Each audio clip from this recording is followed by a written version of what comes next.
this was our lot. The trailer isn't here anymore. I was maybe 11 years old when my mom bought a used trailer and sat it on this lot. That pole right there, that's like the old electricity pole, that was our like pole where our electricity was hooked up. So our trailer was right there. It's weird being back here. The sun doesn't even shine in here. You know what I mean? Like you come back here and it's like it's a nice day out there, and then you come in here and it's like the sun isn't even shining. I have so many memories here. Not all of them are horrible. Many of them are, but there was some laughter. My mom was a single mom, and she did the absolute best she could. You know, we lived with people for years and years, and so for her, this was her finally having something for herself. You know what I'm saying? She struggled to keep the lights on. She struggled for us to have food. And at the same time, she spent a lot of time, I think, wondering what we thought of her. She knew we didn't like being here. But she did the best she could. She did the best she could. When I come in here now, 20 years later, it's easy for me to recall, I think, you know, a lot of who I was then.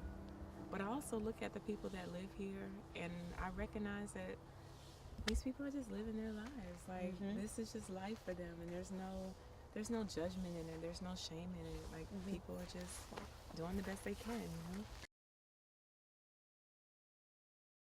You talk about the girl you were then. Let's go back to that though, because for us, this project, you and I, we're so connected in it, in the crew, because all of this is really for someone else. Yeah. So when you think about that girl, what was life like then? What emotions, what thoughts, what was reality like? There was a lot of sadness. There was a lot of, I think there's a lot of shame.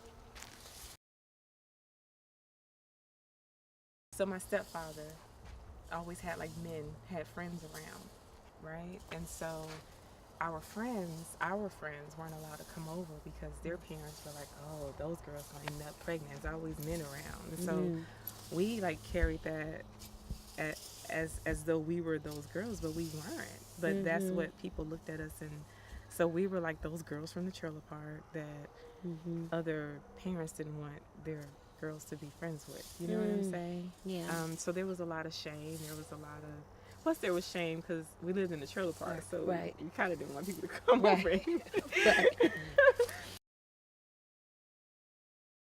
remember summers of us just like walking around, like having on, like we used to share each other's clothes, and you know, so there was some fun times too. But there was a lot of struggle. I remember when it would get cold. Okay, we're in Georgia, so I guess it's not like Chicago cold, but it would get cold, and we didn't have heat. So my mom would get like a kerosene heater, sit in the middle of the trailer, and like put like this pan of water, thinking that if the water could get hot enough, then the fumes could, you know what I mean? Like it just kind of like warm up the space more, and just stuff like that. Like not having food, not having lights at times. So I only have one sister, or I have one sister. She's older, but we're real close in age. And so we used to have a lot of territory battles as we became teenagers. But I would say for the most part, like we shared the experience together, like all of it. You know what I mean? So I remember feeling close to her at times and then distance from her at other times. Like we were very different in personality. I would retreat often, and she was rebellious. She was very rebellious. I think we both struggled with being in the environment that we were in, and we just handled it differently. As younger. I mean, because we moved in, I was a preteen, right? So Mhm. the preteen through teenage years, being in the trailer park, I remember just being. We were just both lost, I think, Mhm. because I internally I never felt like I was supposed to be here, Mm. but my reality was this. Like this was what I Mm. opened my eyes and saw every Did day. it cause frustration when you felt like you didn't belong? What was that? Was it anger, frustration, sadness? What was it? Sadness more than anger. I don't think it was anger Okay. as much as it was like sadness and me always trying to not. Um, Maybe it was subconscious at the time because I don't know that I knew that I would do this, but I would just always try to, okay, well, let me hang my clothes up. Like, let me try to keep my space clean. Even this little bit of space that I had, let me just try to keep my space clean. Like, maybe, I can feel better about being here, or you know what I Mhm. mean? Like, I don't think Mhm. it was a conscious, like, Mhm. well, you just respect your environment. Like, I don't think I saw it that way. I think Mhm. it was more so like, okay, my big space isn't appealing, but maybe I can make my little space appealing. You Oh, know? wow, that's so deep because to me, I hear like gratitude even for the Mm, small things. And, as children, we don't have control. And so the little piece of world that you could create, to your point, and the little control that you yeah, had, you wanted to take care of it. yeah, You wanted to do the best with it that you could. So yeah, tell me about the grandparents you talked me about. So how long were you with your mom, and talk to me a little bit about yeah. that. So the story is, I was born in Philadelphia. Hmm. My parents were married. We were working poor, so we were poor there too. But it's Okay. different when you're inner city.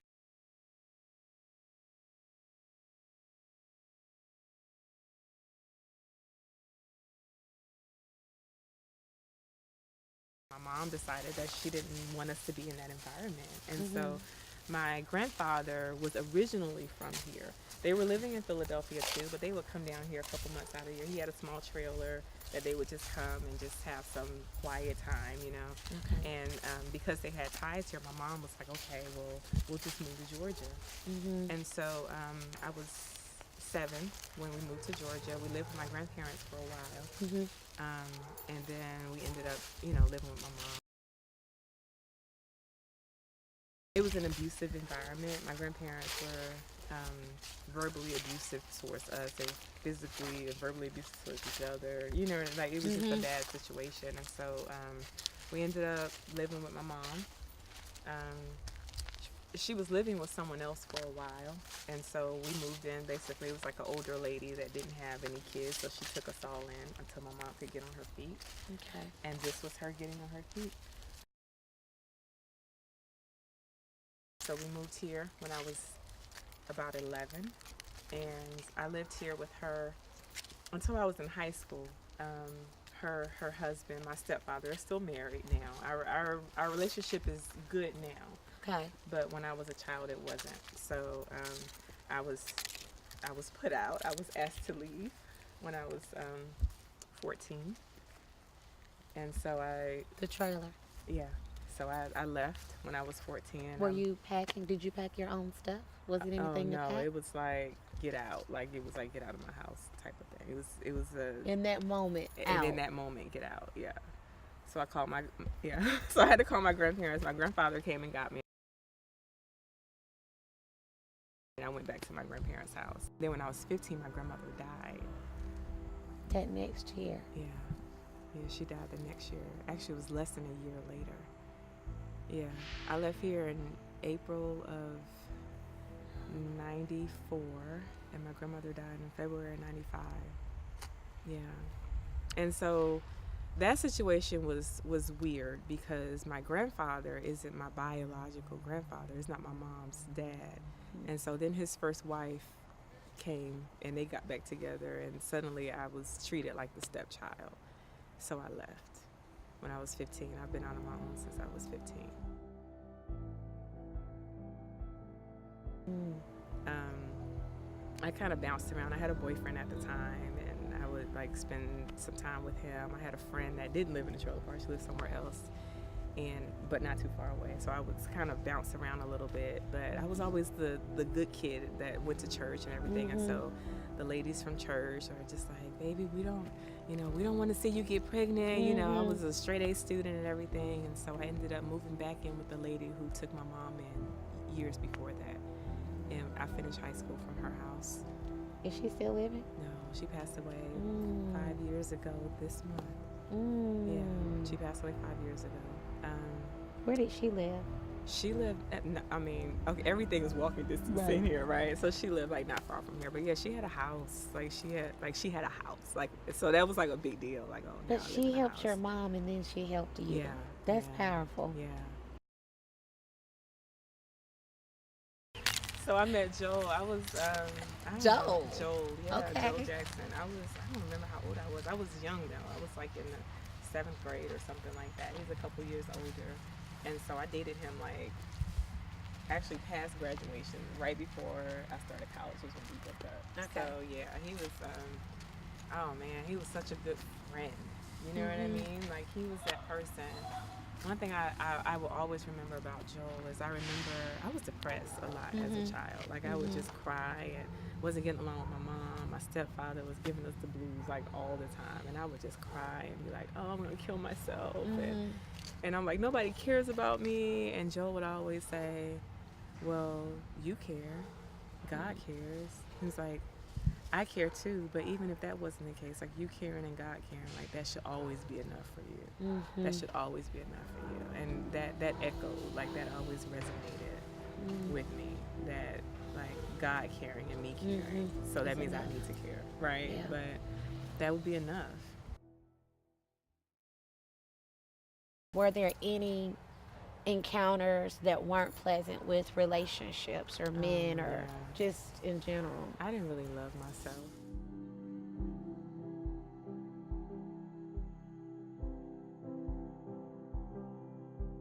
My grandma had been drinking. She was an alcoholic, and they were on those people's porch, and they started fighting, like literally fighting. And I remember my grandfather had my grandmother in a headlock, and he was punching her in the head, and we were screaming.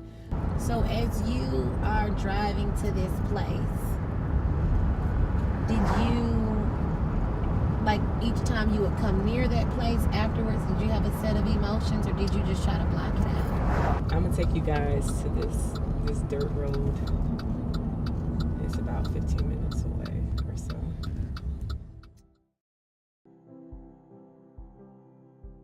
I used to live back there. That's where you were sent. Yeah. And We can't drive back there? we probably could. His sister lives there now. Is this it? The driveway? Yeah, but I don't even know how so she has just let this go since my grandfather passed away. Oh, she lives here now? Yeah, I haven't seen her, talked to her in years. Oh, she don't come out shooting. I'm kidding. So this is where you are. Yeah, I lived here for a number of years. Like, I lived here, and then I left, and then I came back and lived here again. So what's your favorite memory that comes up when you look at that house? My grandma. This is actually, there's some inscription on the steps. When that concrete was laid, she not here. Let me run out real quick. Let's go see it. The I'll be ready to inscription. run. Man, my grandpa used to make us work like Hebrew slaves. We used to rake all of this like every other day. My grandma, man. My grandma was the epitome of just class. Even though we didn't have much, like, she was big on, you don't have to look like you broke. You know what I mean? You don't have to look like you feel. You can pull yourself together, you know? I remember, this is funny, I was gonna be in this pageant at school, and y'all, I was really, like, I used to walk like this, and I remember she had me just walking back and forth, and I would walk, and she would smack me in the back, but stand up straight. And to this day, when people say, And people would say, "Why you walk like that?" And I'm like, "You don't Let me see you strut for understand." the camera. Oh. Come on, look. In Not honor, these boots on. in No, this honor is of the, you better walk, girl. You better. no, but you know what I'm saying. Like Yeah. just shoulders back, head up. Like I naturally walk like this Yeah. now because of my grandma. Because I was like, I would walk like this, and she would whap in the middle of my back. Whap, stand up straight. My grandma had been drinking. She was an alcoholic, and they were on those people's porch, and they started fighting, like literally fighting. And I remember my grandfather had my grandmother in a headlock, and he was punching her in the head, and we were screaming. The people went in their house and closed the door.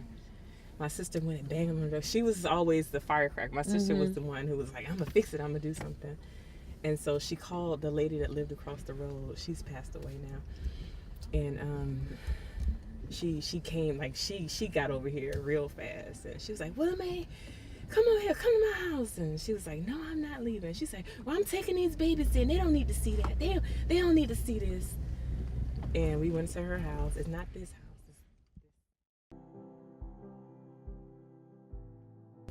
My grandparents are buried in that cemetery. So was Aunt Georgia Lee. She's buried out there. This was my church that I grew up in. This is like the cornerstone of the community, that church right there.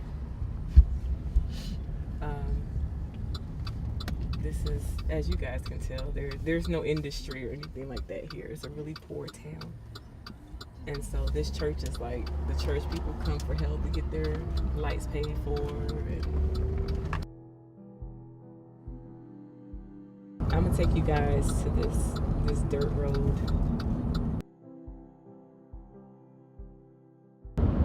So with the girls who are here now, like what their reality is better than anybody. I'm sure there's some differences, but Right, of course. you know better than anyone. Like what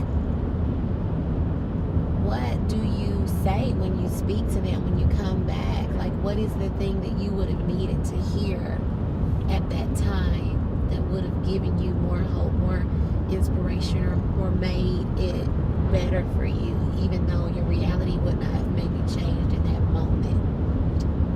I would say for me, it would have been helpful to hear that it is going to get better.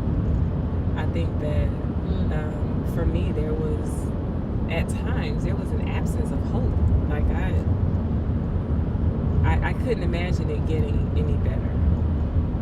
And you had no idea what better would look like, really, did you? Or was TV? I mean, yeah, TV. But then TV also comes with the realization that it's TV, right? Like I was smart enough to know that was fiction I was looking at on TV. So I didn't know how much of it was real, like how much of that was actually attainable.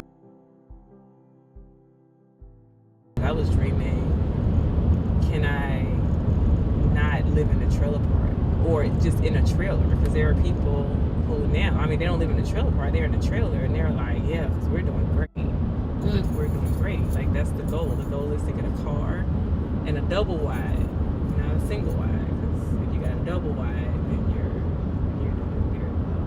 You know what I'm saying?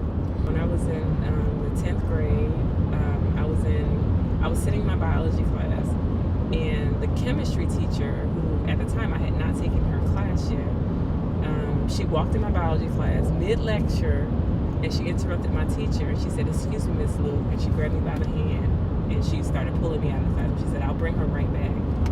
And she took me to her classroom. There was a man there, Dr. Irvin Davis, and he was from Florida A&M, which was in Tallahassee. It's only about 60, 70 miles away, but it was in a different state. Like, oh, he's from a college from a different state.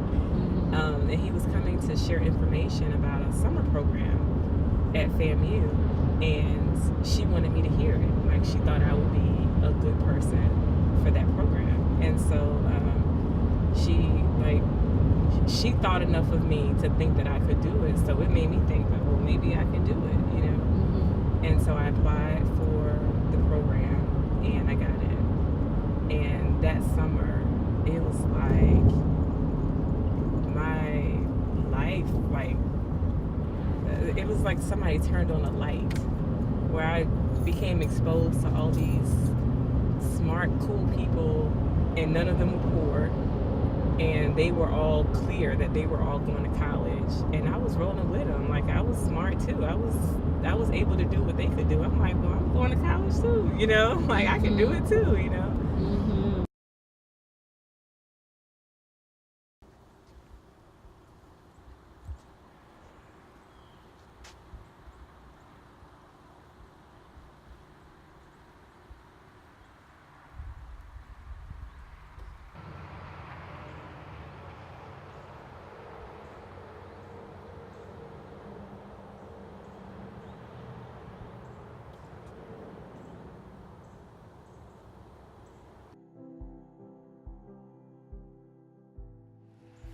As I was walking down the road, I was thinking about that moment when this happened, and I felt like something was taken from me. I felt like I lost something. I felt like I learned in that moment to just surrender, but not surrender in a way. You know what I'm saying? Like, just not surrender, but to give up. I learned to give up in that moment. And I feel like I lost something, not just on this road, but in the trailer park and at my grandfather's house and at that house across the road. And I feel like I came back here today to.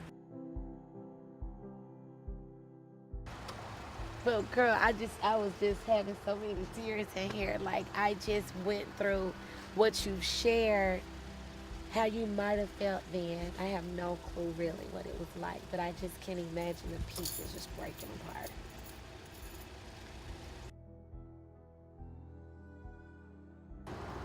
And it's the thing, we avoid not knowing, like, how we'll feel. Yeah.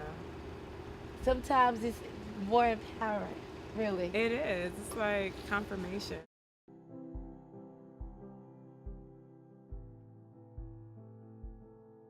When people discover that you look like you're whole, but you're not whole, from my experience, you just get thrown away. But Terrence didn't do that.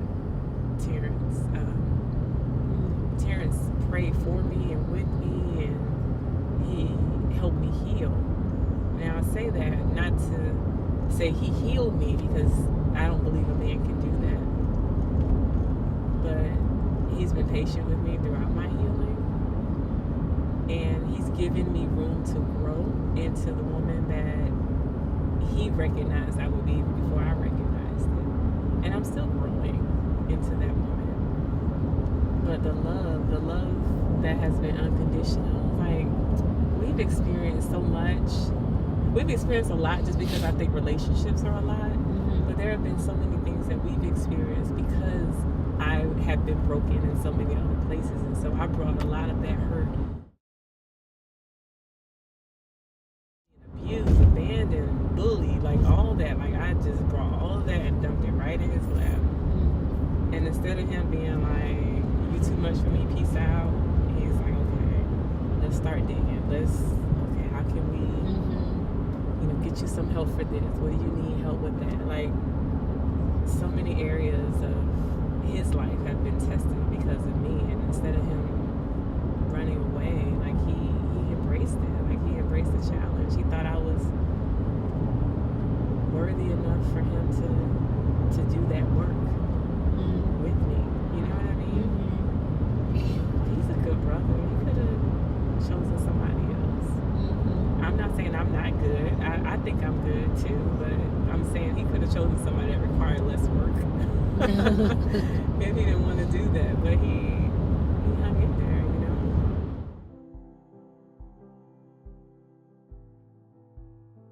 I actually had that moment this morning, or late morning. So we got back from the hotel. We got to my mom's house, and I'm having to feed everybody and all of that. And so I'm looking around, and it's nothing but hot dogs. So I'm like, okay, hot dogs and French fries. Okay, hot dogs and French fries for everybody. And I'm in her trailer making meals, and I'm like, I am who I am if I'm in South Africa, if I'm in the trailer, if I'm like wherever I am, like I'm still who I am, and I'm free to be me. Like I'm free. Like I'm Terrence's wife. I'm David and Joshua's mom. Like I am me in Sugarland in our suburb, and I'm me at my mom's trailer, and it's liberating. Like there's no judgment. There's no. I don't feel different because I'm standing in her kitchen making hot dog. Like I am just free, and I'm healed from this. I don't feel sad. I don't feel bad. I don't feel angry. Like I'm just. This is just what it is. You know what I mean?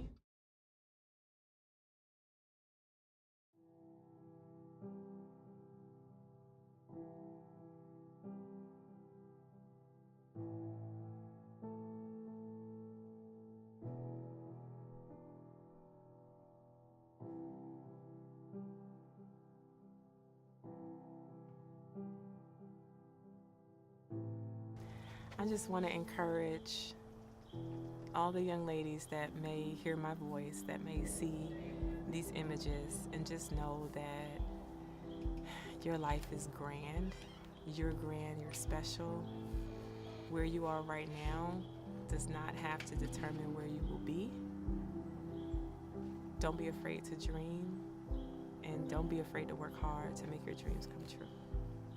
I might have started in a trailer park, but that does not define where I am and where I'm going.